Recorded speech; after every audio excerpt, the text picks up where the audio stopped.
40 на крвни единици се собрани на денешната крводарителска акција што се одржа во Општинското основно училиште Свети Кирил и Методи. Со оваа акција започнува одбележувањето на 160 годишнината од воспитно-образовниот процес во ова училиште. Директорката на Кирил и Методи е задоволна од одзивот на крводарителската акција. Вели дека до патрониот празник ќе следуваат уште голем број активности.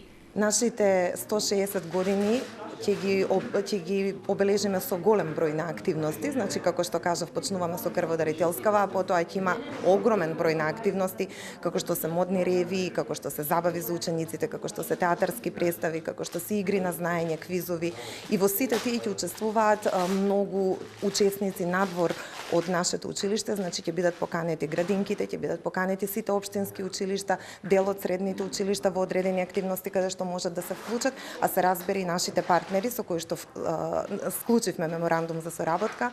Тоа се нашите партнери од Краљево и од Београд. Крводарителската акција ја поддржаа родители вработени во Свети Кирил и Методи. Од Институтот за трансфузиона медицина велат дека велешани уште еднаш ја докажале својата хуманост и подготвеноста да даруваат од скапоцената течност за да се спаси нечии живот. Градот во кој што постои една голема традиција во крводарителските акции. Организираме традиционална крводарителска акција, значи Институтот за трансфузиона медицина, Црвениот крст и Основното училиште Кирил и Методи.